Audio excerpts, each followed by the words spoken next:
And he did this from 6 in the morning to midnight for 3 months. Quite a while ago now, Rowley and I were chatting, and Rowley's ZL1BQD. He does a lot of Pacific work because he's a professional broadcast engineer, and he has to go and oversee and maintain, stuff.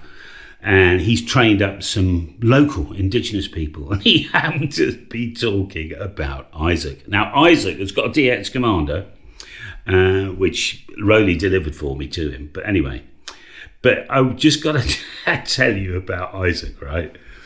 So it's in Papua New Guinea.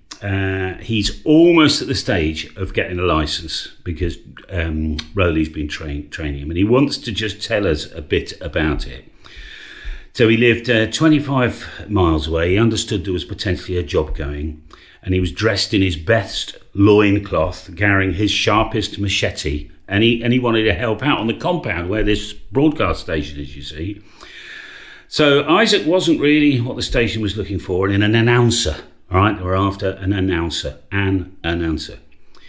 But they said he could stay on the compound, look after the property, which was nice. So he cut the grass with his machete, kept the grounds looking beautiful. And as time went on, the receptionist decided she would simply not turn up one day and go bush, right? Disappear.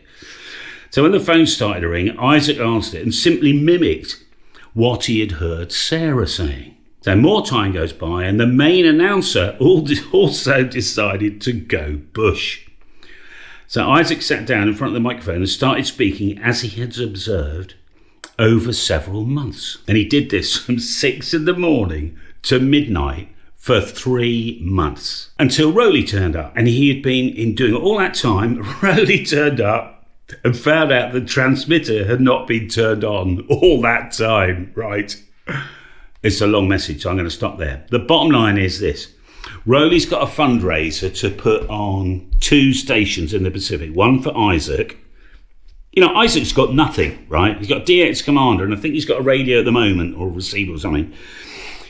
And when Rowley turns up, he teaches him, and they speak on the phone quite often, they really are. So anyway, he's got a DX Commander already. Stefano from Messi and Poloni's giving him all the coax. You, me, and Joe Bloggs and a couple of other people are going to go a tenner each, all right, and get Rowley up. And he needs another 1,500 New Zealand dollars. Whatever that is in your money, it doesn't really matter. If you went $5, $10, Rowley's got just enough right now for a 7,300. He hasn't got enough to ship it right now. He's got the coax. We need some solar and some nice batteries. So we're after about another 1,500 New Zealands, all right, New Zealand greenies. So if you can help Rowley do that, it'll make me feel good, it'll make you feel good, make Isaac feel good, and there'll be another DX entity on the grid, for us to contact.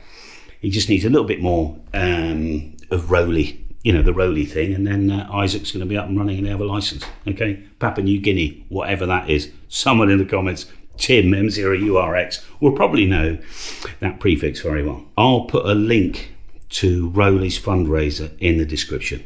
Okay, it's not GoFundMe, it's the equivalent for New Zealand, because you can't use GoFundMe in New Zealand for some reason. I don't know why. I can't put the antenna up right now because there's no garden here. I've got to do that out and about. That's why I wanted to make sure, and I'm glad I tested it all. In fact, it's a good tip there. Bench test everything before you go out and commit yourself to some portable activity. Enjoy your radio, guys. See you soon, and give a big thumbs up for Rowley. All right? All the best now. Of course, there'll be nothing here because I've got no antenna connected.